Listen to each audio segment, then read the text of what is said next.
And hello again, dear ones. Rev BRZ with you over here. Rev Z right here. And this is New Thought Today, our weekly look at both the history of New Thought and where we're going in New Thought. So we want to thank you for joining us here today. This is a production of the New Thought Media Network, and we're so grateful for all that happens to bring the New Thought Media Network forward and to share this type of content with you. So welcome to the new year. This is our first broadcast of 2021. And just wanted to kind of say thank you for being with us in 2020. And to those that were with us for 2020 in this program, you know that what we looked at is we took a really, really deep and a very in-depth look at the Centers for Spiritual Living Global Vision. Z, out of all of that, Sanat, give us your 1 minute rundown. What's the most important part of all that? Well, I think, if I had to kind of sum it up in a minute, it would be the first thing is the personal responsibility, that we each have to begin to be personally responsible for our lives and our actions, our words, our deeds. And in that being personal responsible, we begin to recognize the value that everyone brings to the table. And once we can do that, when everyone is being responsible, we can value them because we know that if they say they're going to do something, it's going to get done. Or if they're going to provide something, it's going to get provided. And so if we have that kind of a container where we're having a cooperative interaction, if you will, we can really begin to get the essence of that vision of a world that works for everyone. Just on those things alone, that everybody is taking personal responsibility to honor humanity and to value what everyone brings to the table and basically have them at the table when things are being discussed if they have something to add. Yeah. All right. Amen. I could say the same thing in different words, folks, but why? And the man just told you exactly what we need to know there. So, and it's about working towards this world that works for everyone. And what we know is, and what we believe, at least in our discussion, the world's always changing. How we get to show up in the world is always changing. What we're being asked to do in the world is always changing. And so a world that works for everyone is not a static idea. It's something that's forever changing, evolving, emerging. And so what we strive to do in this program is, and what we intend to do throughout 2021, is to take a real look at what does it mean to live these principles today in what's going on with our world. And at the same time, add to the conversation by bringing the history, bringing the roots, if you will, of how we got to where we are today, bringing that forward as well. Before the show, Z and I were chatting about how sometimes the greatest learning in this philosophy happens in the classroom, because it's in the classroom that we get to really dig into real life. What happened between last week and this week? What happened over the last 3 days? It doesn't always happen on a Sunday morning service or in other avenues. Sometimes that greatest learning happens because we get a chance to dig into it. Yeah. And what I remember from my classes is we were always really talking about, well, how would Ernest look at it? What did the book say about it? What author said this? So today what we want to do is introduce you to a little bit of history as well, and sort of tie those two together, how we got to where we are and what got us to where we are, and can we still use these things? Right. So we're going to start. Well, go ahead and set it up, Z. Share what you want to share, and then we're going to show the movie. Yeah. And I mean, because you just put in, Ernest used to always say, like you said, we don't always get these principles by lecture or reading the books or whatever. His patented statement, as far as I was concerned, says, don't take my word for it. Go out and practice these ideas, these concepts, these principles in the laboratory of your life. Then you will begin to understand how they work, how you apply them, and the benefit you get from them by doing that. And so very fitting with the idea of religious science is that you go in as a scientist and you try this in the laboratory of your life. Does thinking positive work? do saying affirmations and prayers and having good thoughts actually benefit me and give me some kind of manifestation that I can say, check, this is what's happening when I do this. The law of correspondence kicks in right away. Yeah, exactly. All right. So here's what we're going to do, folks. I pulled up something that I created 3 years ago. We're what? Today's the 5th. So 2 weeks shy of 3 years ago. I created this little video that shares, what we believe. Ernest Holmes's original, what is known as the Declaration of Principles in Science of Mind and Religious Science. And that's what we're going to explore over the next several weeks. So we wanted to kick it off with a little bit of what I trust is an inspiring video for you. So let me set that up, and I trust you'll enjoy this. We're going to be back in about 4 minutes. Kick back and watch this. Where'd it go?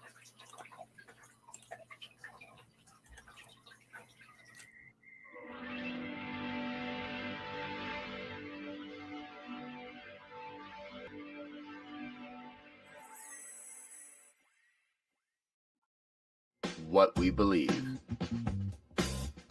by Ernest Holmes.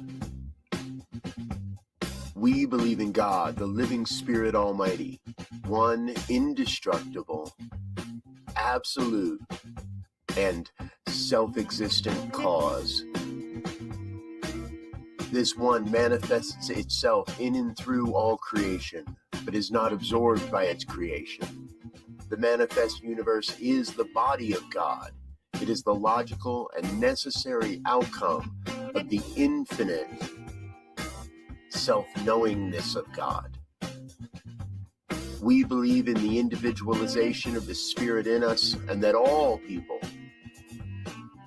are individualizations of the one Spirit. We believe in the eternality, the immortality, and the continuity of the individual soul, forever and ever expanding. We believe that heaven is within us, and that we experience it to the degree that we become conscious of it. We believe the ultimate goal of life to be a complete freedom from all discord of every nature, and that this goal is sure to be attained by all. We believe in the unity of all life, and that the highest God and the innermost God is one God. We believe that God is personal to all who feel this indwelling presence. We believe in the direct revelation of truth through our intuitive and spiritual nature, and that anyone may become a revealer of truth who lives in close contacts with the indwelling God. We believe that the universal spirit, which is God, operates through a universal mind, which is the law of God, and that we are surrounded by this creative mind, which receives the direct impress of our thought and acts upon it. We believe in the healing of the sick and the control of conditions through the power of this mind. We believe in the eternal goodness, the eternal loving kindness, and the eternal givingness of life to all. We believe in our own soul, our own spirit, and our own destiny. For we understand that the life of all is God. And so it is. Until next time, go forth and prosper.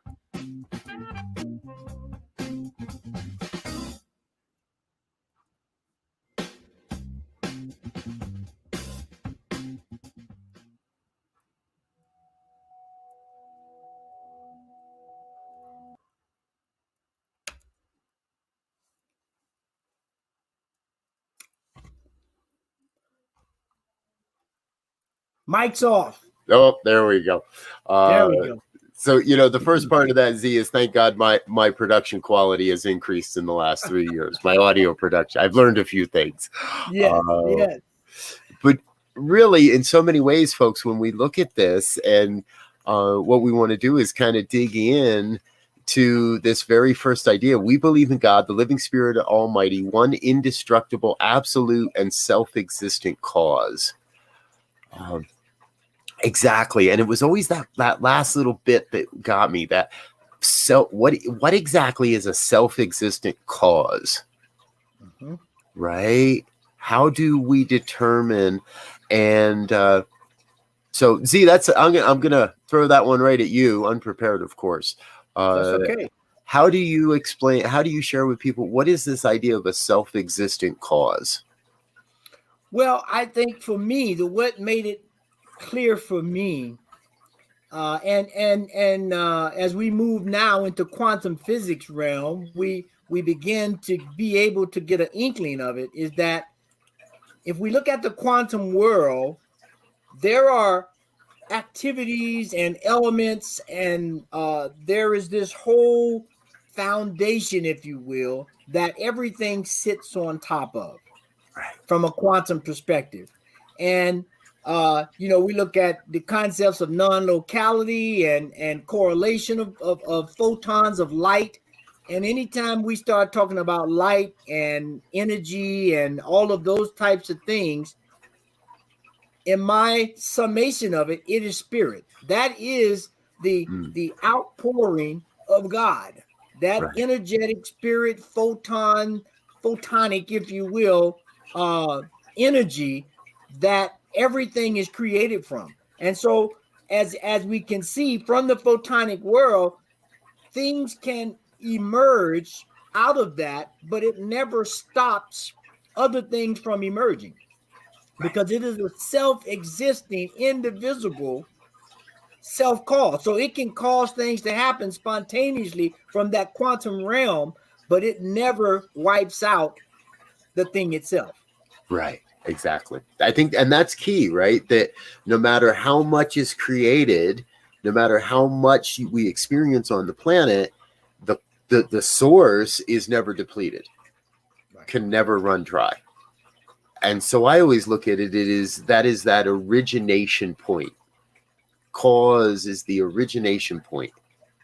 It's from the cause that we move into the world and create something, that something is been created. So a self-existent cause is a cause that's conscious. It's a creation point that's actually conscious that we're creating.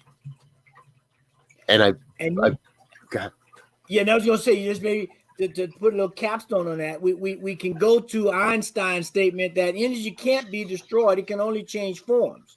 And so we look at it in that way, and so we can see the evolution of spirit. We can see not so much the evolution of God, but the self-expression of God that allows us to know it better and in different ways. Yeah. What do you think, folks? How would you describe God? Right, we're in this statement, we're saying we believe. Well, all right, and let us be clear. Ernest Holmes wrote these.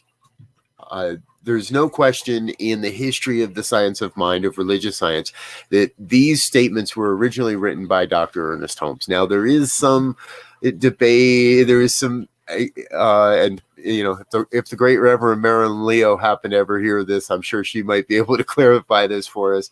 But there's some that say Holmes crafted these as part of a talk. There's others that say these were written as a response to a letter that Holmes received at the Institute for Religious Science, and that he just sat down and wrote this down as a kind of answer to someone's letter. Here you go. This is what we believe. And over the years, there have been some altercations and some iterations, some different versions of this. We believe that what we're working with here is as close to the original as anybody knows. It comes from the Science of Mind archives. And a big shout out to the people at the Science of Mind archives. They do a great work at preserving this history. So, if we sat down and somebody said, okay, Dr. Holmes, what is it you believe? He starts by saying, we believe in God, and defines God as living spirit almighty, one indestructible, absolute, and self-existent cause. That's his definition. What's your definition? How would you define what we believe as far as God, the living spirit almighty? Now he continues, and in the next statement says, this one. So almost immediately we start to create the corollary between God and oneness. God as the one. The one is God. So, and remember, in the Science of Mind textbook, I think it's over 250 different words that Holmes uses to try to, as names of God: Spirit, Allah, Buddha, Brahma, Yahweh, Vishnu, Kuan Yin, Source Energy, George, whatever you want to call it, right? The one manifests itself in and through all creation, but is not absorbed by its creation. Mm-hmm. That's key. Yeah. Because just a quick flashback. When I think about even in Islam, God is identified as Allah, but then there's also the 99 names of Allah, which highlights different aspects: El Qudus, El Salam, El Mu'min, El Muhaymin, all these other different attributes, if you will, are ways of describing an indescribable thing with one word. Right. Because it's self-existing and constantly creating, different aspects are revealed to us so that we may better understand. And then when we move to this next one, where it says ultimately that no matter how many ways the thing itself expresses, it will never be absorbed by these things that are created, because as the situation dictates, a new attribute, a new expression, a new quality of God may be revealed. Right. So we can never be bigger than God. No one thing, no one organization, no one belief system, no one religion can be bigger than the all of all, than the one, than God. Yeah. And I love this, because in that is the promise that if nothing can be bigger than God, then nothing is too big for God either. Mm-hmm. Yes. Something might come to me and feel like it's too big for me to deal with. But when I rest in that knowingness that, but wait a minute, I'm a perfect expression of God here. So how could there be anything that's actually too big for God? Yeah. I got to be. And that thing where it says it's indestructible and it's absolute qualifies that statement, because not me, but God can never be absorbed, and you can't destroy it. It is manifested in everything in creation. And that gives us the ability, as you were just indicating, I think, to really begin to study different things in reality, if you will, different aspects of nature, to get a better understanding of the power, the principles, the laws, all of these different aspects that makes up this world we live in, to get a better understanding of what God is, how it operates, and how we can use it, if you will, as Ernest Holmes would always say. There's a power greater than I am. I don't quite understand all of it, but I know I can use it. Yes. And do I let it use me? Yeah. That's another episode, though, folks. So, hey, if you're just joining us, this is New Thought Today. I'm Rev BRZ, my co-host Rev Z, and we get together every Tuesday at 2 Mountain Time here on the New Thought Media Network to look at the principles and the practices and of what makes religious science and New Thought viable today. And what we're looking at today is a little bit of our history looking at the Declaration of Principles as ascribed by Dr. Ernest Holmes. And what we're just talking about there is this one manifests itself in and through all creation, but is not absorbed by its creation. And it would therefore logically follow that the manifest universe, that's like all of the universe, is the body of God. And it is the logical and necessary outcome of the infinite self-knowingness of God. The whole universe is necessary because that is God knowing itself. Mm-hmm. God coming to know it, the allness of itself. Yeah, and you know that one sometimes become a tough pill to swallow for some folk, right? Yep. Because you know we get into the conversation about does God have a body, right?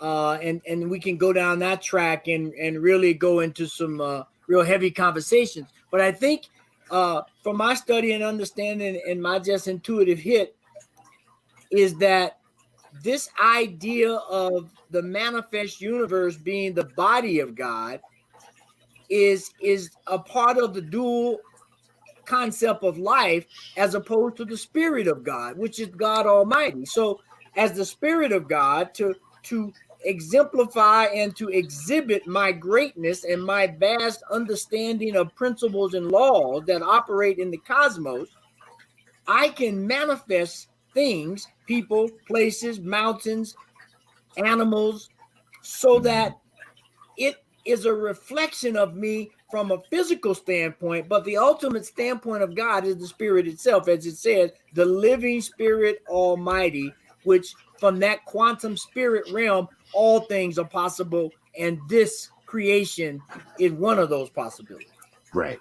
Exactly. And this creation is only one of the possibilities. We can change that possibility, the probability, based on the power of our mind, based on the power of our thoughts. I love that.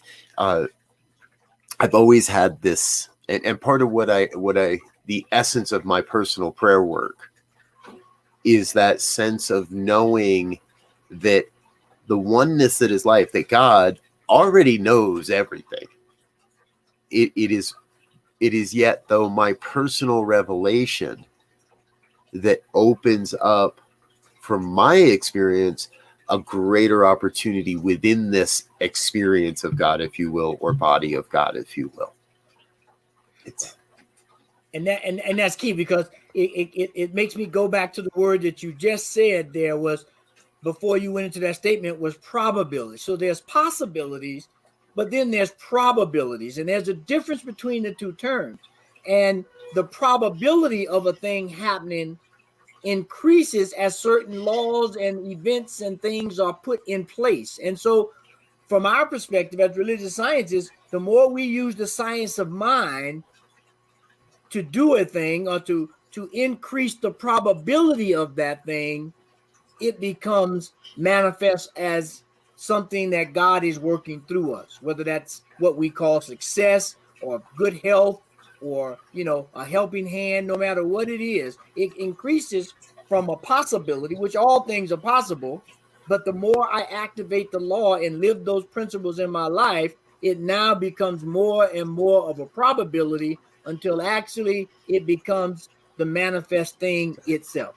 Exactly. Yes. Yes. Ooh, see, and that leads me to that place of being able to remember that I am not here just saying, ooh, poof, I want this and I want that, and having it all manifest immediately. Just we don't just sit around and wait for the gold bricks to drop in our hand.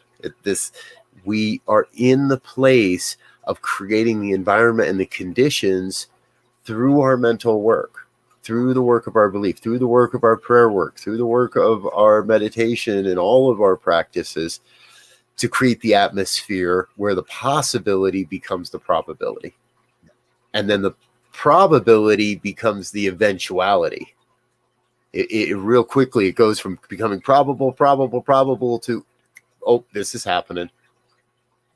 And That is where the magic really lies.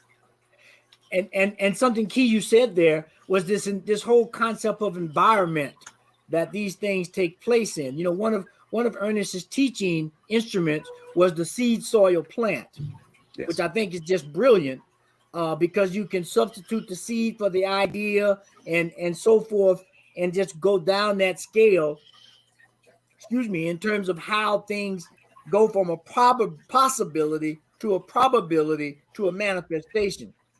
And we know that if we take a physical seed and we try to plant it to get that manifestation of the plant itself, if it's not in the right environment, it's not going to grow, or it's not going to grow as healthy or full as it can. So the ability to put a seed in the proper environment increases the probability that it will bear fruit. Yes. And that same thing is happening for us. We have an idea, we have a concept that we want to put in motion, put in reality. Based on the environment that we put it in, it becomes a probability and a manifestation based on those laws and principles that work universal. Yes. Yes. All right. Hey, folks, speaking of which, we're going to take a quick break here and let you be, if you don't know already, we're going to give our sponsor just a moment to say hello. But what you're about to hear was only an idea until we wrapped it in a whole bunch of prayer and a whole bunch of mental work, and it became a probability. And now it's a reality and has been for over a year. Check this out. This is New Thought Radio.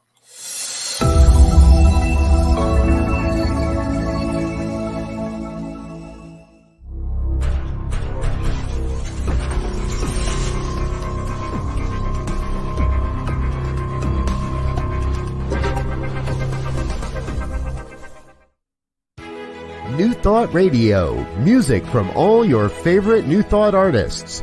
From Jamie Lula, Karen Drucker, Gary Lynn Floyd, Ricky Byers, Daniel Nahmod, Eddie Watkins Jr., and many, many more. 24/7 New Thought Radio. Positively inspiring. All right, and we're back, folks. This is New Thought Today, part of production of the New Thought Media Network, and we want to say a big shout out to New Thought Radio for helping to create that environment 24 hours a day, 7 days a week. ntmedia.org or newthoughtradio.net, and get your groove on. Get that background music going. There's some great stuff happening over there. So, okay, so Z, we're talking today. Excuse me. We're talking today about the Declaration of Principles by Dr. Ernest Holmes. Let me pull up our slide there again. And where we've been kind of checking out here is the manifest universe is the body of God, is the logical and necessary outcome of the infinite self-knowingness of God. And that leads us right into that recognition that we believe in the incarnation of spirit in every person, and that all people are incarnations of this one spirit. Now, help us. This to me is that place where, okay, we're starting to move from a recognition of God's life into a recognition that we are unified with as God's life. Yes. And that, for me, that one key statement there is all people are incarnations of the one spirit, because we know without a doubt that if we equate or correlate the idea of God with energy and energy with spirit, which breaks down into an unseen photonic world in the quantum physics world, we know that everything that becomes manifest, whether it's seen or unseen, at its essence, there's photonic light, photonic energy that is the root of it. And so we look at the human body. The human body has also been described as one of the best examples of an electromagnetic field or entity, because we know that the energy creates a magnetic polarity, our heartbeats, our chemical electro nerve system that send things around, and that is the Spirit of God moving through this manifestation that has been created. And so from that realm, we are the incarnation. God has, as it says in a lot of the traditions, God has breathed its breath into us. That energy has been fused into the matter and activated the quantum physics perspective, the quantide that's in each piece of material, and made it activated. Yes. And that's what happens when we split atoms. That's what happens when we burn coal. Shouldn't burn too much of that. But all those things, when we're able to increase the energy level to release energy from matter, it is a direct correlation to the incarnated spirit of the divine in each and every one of us, person, place, or thing. Yes. So really, we can never be separate from God, for we are the stuff of God. Yes. And that's what, and that was also, has always been one of the greatest reminders for me, that it's not really me doing this work. The I that thinks I am Robert Brzezinski is not the same I am that is the God I am. And I know it gets twisted, right, folks? It gets a little jumbled in the brain sometimes, because it's not just that I am God. It's that all of God is available to express as me in any moment. In any moment. Now, why then am I not a rocket scientist? Why am I then not a brain surgeon? Personal choice reigns free. We always maintain that personal choice. And that doesn't mean that I fully believe that if it were a matter of life or death, I could summon the divine download that would allow me to do brain surgery. And if I screw it up and you die, well, then that was what was meant to happen anyway. But I really do believe in that ability for any one of us to say, I'm tapping into my own incarnation, into my own awareness, and I am an incarnation of everything, of the allness of life.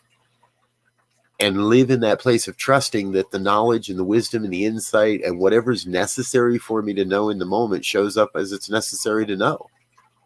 Yeah. And right now, I don't need to know how to do brain surgery, but I know how to pray. Right. Right. And we've seen, how many times have we seen stories where a small mom child is under something heavy, they're able to lift this thing up for that to happen. Or, different stories where something happens that seemed to be an impossible feat for the individual or individuals who are doing it, but in fact, it did happen. Yeah. Because I think, one thing that you said there that I think, again, some people have a little trouble getting their head around when people start saying that I am God, right? Right. I am a personification of God. But the key thing that I think you said that makes it real clear is that because we are a vessel of the divine, God can express itself through us at any level, in any place, and to any magnitude that it wants. And I'll take everybody back to those early science classes where they took the iode and they rubbed it on their shirt, and they were able to turn it into a magnet. But before they did that, it had no magnetic power at all. But it was because of that action that the magnetic principles that already existed in that iron ore were put in alignment with the spirit itself. Yep. And now it was able to do a magnetic thing, which is a representation of the thing itself. Yes. So let's go back to your example of a woman lifting a car off a child. Right, or a man lifting a car off a child. This is a gender-based here, right? A car is pretty heavy. Have you ever tried to lift one? I have. All right. So now a lot of people say, "Well, that's just adrenaline. That's just adrenaline. That's just adrenaline." Well, adrenaline's God too, right? That physical. If I think a lot more people would hit the button for a shot of adrenaline like that if we just could do it in an immediacy and whenever we wanted. And a lot of us chase that sense of that adrenaline rush. This is far beyond any normal human adrenaline rush this is the miracle, but it's all God. From that rush of adrenaline to the woman and what often happens in that place is the person, male or female, we move beyond the human limitation of saying, I can't do this. We move beyond our own limiting beliefs that say that car is too heavy for me to lift. I'm not strong enough for that to lift. And when we can suspend that disbelief, then we move into that place, as he's talking about, of pure alignment. Mm-hmm. And that's where there's nothing that hinders the expression of God through and as our lives. And you know, you bring to mind this whole idea. One of the ways often that this new thought philosophy, if you will, is articulated is ancient wisdom, modern practice, right? Right. Ancient, you know. So we look back at the ancient world, and we look back at some of the things they were able to create, like pyramids and colossus and all of these megalithic things that even to this day, some of them we can't duplicate with all of our technology. So right. we understand from that example that the wisdom, the understanding, the way of channeling the Spirit of God has been around forever. It is the work of each person and each society is to find themselves in alignment with that, to be able to create things and monuments and knowledge that is beyond our comprehension at this point, and know that if we tap into that wisdom, we can do it again. We can bring it forward. And that's what this whole thing is about. How do we do that? Yeah. It's as we've been sharing, right? And here's the thing. Okay, to do that consciously is one thing, and to do it unconsciously is another. And sometimes even the unconscious works out. As we've been sharing, I'm reminded of a story that my eldest child is 15 now, and yeah, as a baby, oh my God, there were some nights. I know any parent out there knows exactly what we're talking about. And it was 2:30, 3 o'clock in the morning, and I had been cradling him in my arms for an hour now and just nonstop crying. Nothing was working. I am so incredibly tired. I am so incredibly out of unconscious, really, but so aligned that something inside me said, just crawl in her crib and curl up with her and she'll be fine. So I did. Now I was kind of conscious that if I do this, it's going to be tough to get back out. I'm 6'1", right? You know, and I know that this crib is going to be pretty tight, but I'm at my wit's end and I hear God saying, just crawl in the crib. It'll be fine. And I'm like, all right, I don't get it, but I'm going to do it. Crawled in the crib. Everything's 20 minutes go by. Baby finally quiets down. Baby finally falls asleep. I finally climb out of the crib. The next morning, my wife asks me what happens, and I tell her the story. She's amazed. And about an hour later, she's on the phone with her sister or a friend or something, tells the story again. And that person is the first one to say, wait, what? He climbed in the crib and it didn't fall apart? And that's when we thought about it. You know, you're right. And this crib had been in the family for 20, 30 years. It's not like it was the newest thing in the world. I'm weighing about 200 pounds at the time, and I climbed in the crib and it held me up. Now, my point in all of this is I never for 1 second thought to myself, that's not safe. That can't work. I can't climb in that crib. I can't fit. It's not gonna. I never for 1 second considered that it wouldn't hold me up, that I wouldn't be supported, that everything was that. Hey, I was told, I heard the voice say, crawl in there and everything will be fine. We know these things are happening in your life as well. This is the alignment. When that voice says, do it, it'll be fine. Do I argue with the divine?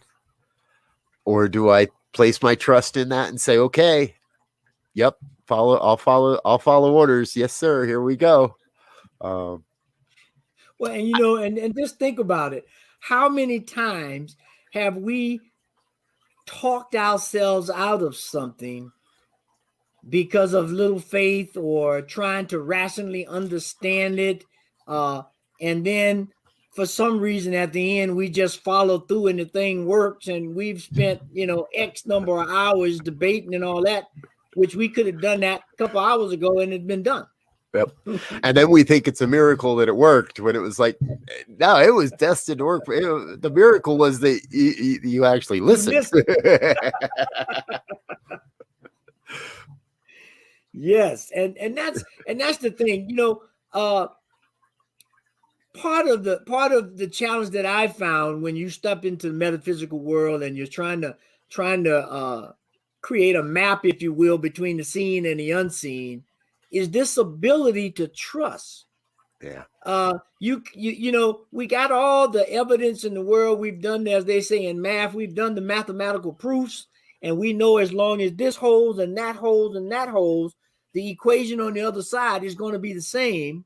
And so that ability to line up and trust and move when that quantum energy moves through you. And I would submit every one of us has had those moments where we got an intuitive hit, that spark of spirit, and we know when it's true.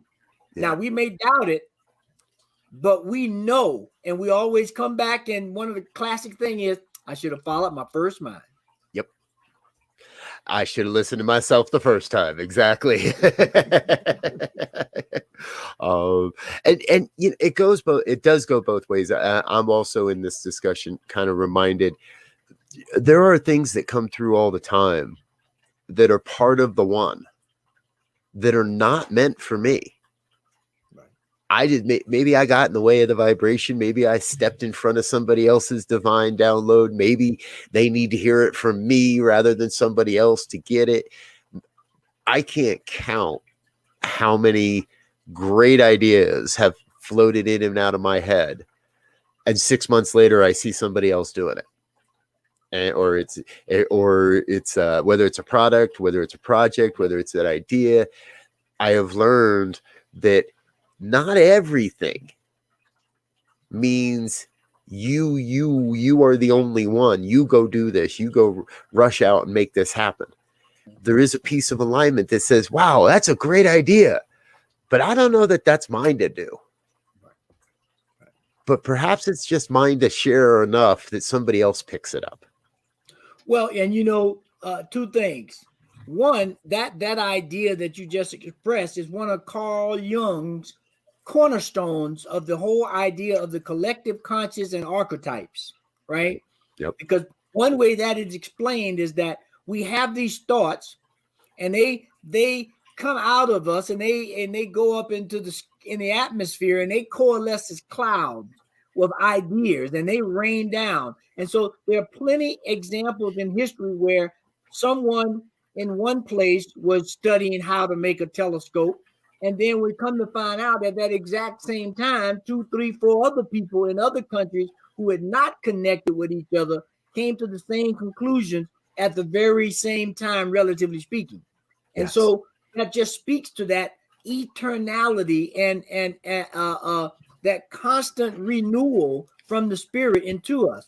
And I would invite everyone, as a side note, if you haven't seen that new Disney movie called Soul, it is a treat in understanding how this could possibly work in a visual place to see it. I think it's a great movie. It's animated, so it takes a lot of the sting out because it is animated. I think it's a must watch to continue delving into this understanding of the thing itself. Gotcha. I will say it's been on my watch list. I haven't actually hit play on it just yet, but there's a tab open on my browser right now, yes. Just waiting for me to hit play. So I'm going to take that as a great recommendation. See, thank you. And you know, folks, we didn't know. I didn't think we were going to get here today, this far today, but we have. So here we are. Because that's Z is touching on the next statement in all of this. And if I can get rid of that banner there, all right, we believe in the eternality, the immortality, and the continuity of the individual soul, forever and ever expanding. Now, this is a bit bigger. A little bit bigger. To me, this is where Holmes goes way deep in this talk, right? Because it's like, eternality of the soul. We get this question in religious science a lot, right? What do we believe about reincarnation? And I think this is a direct point that I don't believe in reincarnation. I believe in the eternality of the soul, forever continuing and growing and expanding. And so while my soul has chosen to take on this outfit, has decided to wear these outfits for I'm affirming at least 130 years. So I got another 50 or 70 to go, I think. Let's say another 70 or 80 to go. What the heck? But every time that question comes up, it's like, well, no, to me, reincarnation means there's an ending, and in the traditional sense, and then I get a choice to come back, or maybe I don't choose, but I come back for another lesson, as if this one soul isn't enough, as if this one lifetime. So I'd love to hear a little of your thoughts on all of this, Z, and how you share this. Well, one thing I like to Soul, watch that movie Soul. It'll give some good insight on this, number one. Yeah. Then number two is that this idea of ever expanding and how that works. We started at the beginning, said everything is an emanation from the thing itself. We're all infused with that spirit, so we have an understanding at our level of what God is. And so the process, as I like to always articulate it, is that our job here is not so much to learn, although there is learning going on, but that learning is only for the sole purpose, if you will, of remembering who we are and where we came from, because we are made from God's stuff. So I don't need to learn that. I need to remember that. And as we go through these different lessons and everything, we begin to get a grasp of that. And so this whole process about eternality and immortality and expanding is about allowing ourselves to understand more and more and more of what God is. And so the soul is that energy that never dies but takes on a different form. So as we go through life, which is consisted of birth and death, that is the process. That is the cycle, which we see cycles all over the universe.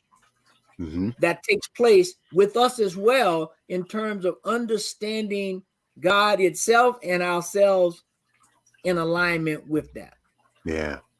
And I love this. I always enjoy this aspect of our philosophy, right? Because the eternality, the immortality, the soul is forever creating and expanding and growing, and yet we can never outgrow God. We are always part of something bigger. There is always something bigger or something larger than us to explore, to come to know. And so I love it. And, this speaks to me in the ways that, so we have all these experiences of channels on the planet. And so many, and I people ask me all the time, well, do you channel? And it's like, well, no, but only to the effect, but yes, right. But I'm not here to channel some entity or some collective entities. And people get really weird when you say, well, no, I'm just sort of channeling God. Right. Or, well, no, it's more like it's just a channel to direct source, to absolute source. People get a little freaked out, like what's going on. But here's the fun part, right? None of this is unique to me or you. It's not like you or I, either of us, have any special ability. We weren't born with some umbrella academy type of power. We're born and we have grown into and we have expanded into, and like you said, there's learning going on, but it's not like this is some school that I'm going to live and pass and then I get to go back to heaven and go to the next grade.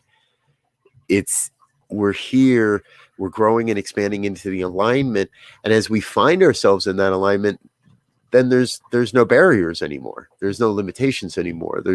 There is really the openness to say, hey, this is what's going on, this is what I see, this is how I serve, this is how I show up, and we get to be what I believe is one of the major callings. We get to be a beneficial presence on the planet. Yeah.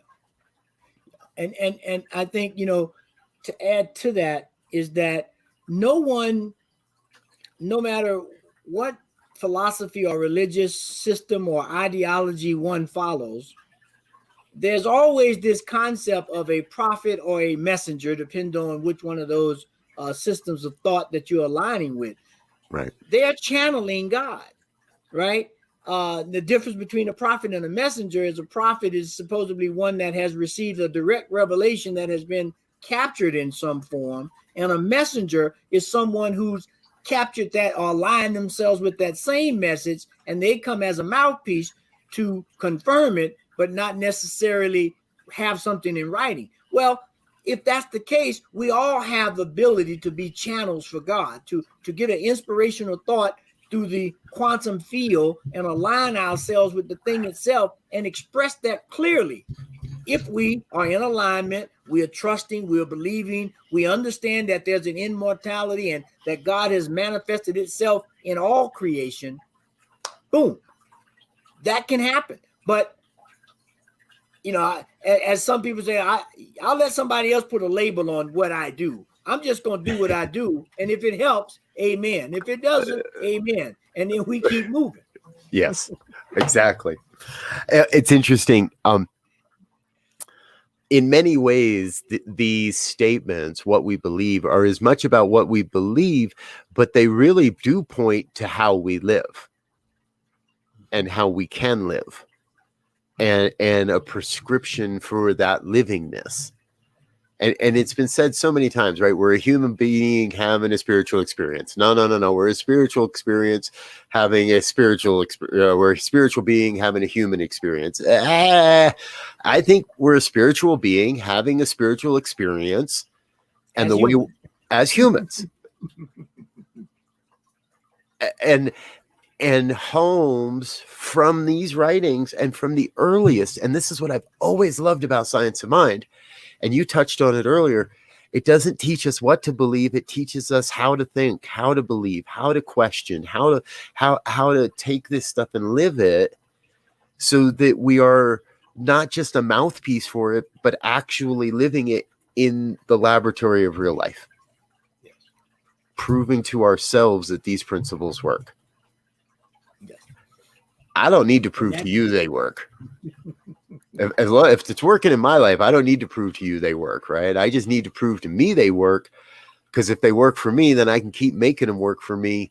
And when I get my shit in order, sorry, that's the other show. When I get my stuff in order, then I'm better able to serve the evolution of everybody else's stuff too. Yeah, and you made me think about something, and I want, in terms of reality. And I want to try to read it here, trying to post it. And this is something that I posted about 3 years ago. And it says, what is reality?